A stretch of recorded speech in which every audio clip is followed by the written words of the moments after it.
আসসালামু আলাইকুম। শামস মেডিসিন টিপসে আপনাদের সবাইকে স্বাগতম। আমি আবারও চলে আসলাম আপনাদের মাঝে নতুন একটি টপিক নিয়ে। আজকে আমার টপিক হচ্ছে ফ্লুগাল 150। যার জেনেরিক হচ্ছে ফ্লুকোনাজল। এটি আমাদের বিভিন্ন অ্যালার্জি, যেমন হচ্ছে গিয়ে যদি জনিতে চুলকানি হয়, মুখে বা গলায় ছত্রাক সংক্রমণ হয় এবং ত্বকে সৃষ্ট ছত্রাকের সংক্রমণ হয়, এক্ষেত্রে খুব দ্রুত কাজ করে থাকে। সুতরাং যাদের এ ধরনের সমস্যা রয়েছে তাদের জন্য আজকের টপিকটি অত্যন্ত গুরুত্বপূর্ণ। ভিডিওটি সম্পূর্ণ দেখুন। ভিডিওটি শুরু করার পূর্বে আপনাদের কাছে আমার অনুরোধ, প্লিজ আমার চ্যানেলটি সাবস্ক্রাইব করুন এবং ভিডিওটি আপনার টাইমলাইনে শেয়ার করে দিন।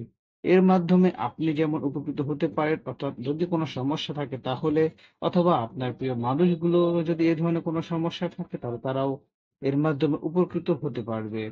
সুতরাং আবার অনুরোধ করছি, চ্যানেলটি সাবস্ক্রাইব করুন এবং ভিডিওটি আপনার টাইমলাইনে শেয়ার করে দিন। চলুন আমরা চলে যাই আমাদের মেইন টপিকসে।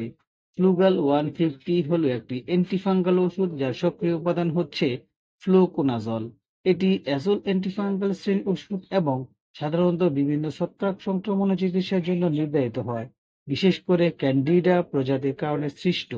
এটি ছত্রাকের বৃদ্ধি রোধ করে কাজ করে, কার্যকরভাবে সংক্রমণ দূর করতে সাহায্য করে থাকে।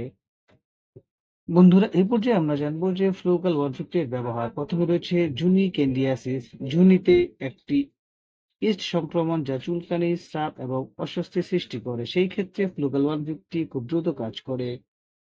ওরোফ্যারিঞ্জিয়াল ক্যান্ডিয়াসিস, মুখ এবং গলায় একটি ছত্রাক সংক্রমণ। খাদ্যনালী ক্যান্ডিয়াসিস, যেমন খাদ্যনালীতে ছত্রাক সংক্রমণের কারণেও এই 150 ফ্লুগালটি খাওয়া যাবে। ক্রিপ্টোকাল মেনিনজাইটিস, মস্তিষ্কে প্রভাবিত করে একটি গুরুতর ছত্রাক সংক্রমণ যা সাধারণত রোগ প্রতিরোধ ক্ষমতা কম থাকা রোগীদের মধ্যে দেখা দেয়। পরে রয়েছে ডার্মাটোফাইটোসিস, ছত্রাক দ্বারা সৃষ্ট কিছু ত্বকের সংক্রমণ। এই পর্যায়ে আমরা জানবো যে ডোজ বা কিভাবে খেতে হবে। প্রথমে আমরা জানবো জুনি ক্যান্ডিয়াস প্রথমেই আমরা জানবো যে জুনি ক্যান্ডিয়াসিসের কিভাবে খেতে হবে। 150 মিলিগ্রাম একটি ট্যাবলেট এর একক ডোজ সাধারণ যথেষ্ট। মৌখিক বা এবং খাদ্যনালী ক্যান্ডিডিয়াসিসের জন্য তীব্রতার উপর নির্ভর করে 7 থেকে 14 দিনের জন্য প্রতিদিন 50 থেকে 200 মিলিগ্রাম ক্যাপসুলটা খেতে হবে। ক্রিপ্টোকাল মেনিনজাইটিসের জন্য দীর্ঘ সময়ের জন্য একটি উচ্চতর ডোজ প্রতিদিন 200 থেকে 400 মিলিগ্রাম সাধারণত প্রয়োজন হয়। চিকিৎসকের পরামর্শ অনুসারে ডোজ এবং সময়কাল সংক্রমণের তীব্রতা এবং রোগীর চিকিৎসার অবস্থার উপর নির্ভর করে। অর্থাৎ যে ডোজ রয়েছে সেটা আপনার সমস্যা কি তার উপর নির্ভর করে এটাকে ডোজ কমানো অথবা বাড়ানো যেতে পারে। এরপরে জানবো যে এর পার্শ্ব প্রতিক্রিয়া কি রয়েছে। প্রতিটি মেডিসিনের পার্শ্ব প্রতিক্রিয়া রয়েছে। পার্শ্ব প্রতিক্রিয়ার মধ্যে রয়েছে বমি বমি ভাব, মাথা ব্যথা, মাথা ঘোরা, পেটে ব্যথা, ডায়রিয়া ইত্যাদি। এই পর্যায়ে আমরা জানবো যে বন্ধুরা, গর্ভ অবস্থা এবং বুকের দুধ খাওয়ানো মায়েরা খেতে পারবে কিনা। গর্ভ অবস্থা এবং বুকের দুধ খাওয়ানো, বিশেষ করে প্রথম ত্রৈমাসিক, হলো 15-17 সাথে ব্যবহার করা উচিত। ব্যবহারের আগে একজন ডাক্তারের সাথে পরামর্শ করা অবশ্যই দরকার। অর্থাৎ যারা গর্ভ অবস্থায় এবং বুকে দুধ খাওয়াচ্ছেন তারা যদি এই ফ্লুকোনাজল ক্যাপসুলটি খেতে চান, সেই ক্ষেত্রে অবশ্যই একজন ডাক্তারের পরামর্শ অনুসারে খেতে হবে। পরামর্শ ব্যতীত এই মেডিসিনটি সেবন করবেন না। সুতরাং আমরা বলতে পারি যে ফ্লুকোনাজল বা ফ্লুগাল 150 একটি কার্যকর অ্যান্টিফাঙ্গাল ওষুধ যা বিভিন্ন ছত্রাক সংক্রমণের চিকিৎসার জন্য ব্যবহার করা হয়।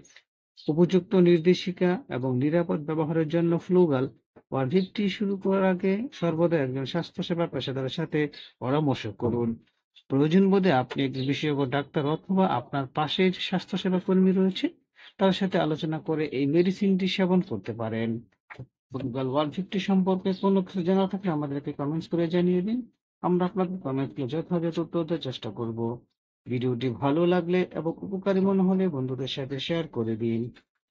আবার অনুরোধ করছি, আমার চ্যানেলটি সাবস্ক্রাইব করুন এবং ভিডিওটি আপনার টাইমলাইন থেকে শেয়ার করে দিন। আজ এ পর্যন্তই। আবার কথা হবে নতুন কোনো টপিকসে। সেই পর্যন্ত সুস্থ থাকুন। খোদা হাফেজ।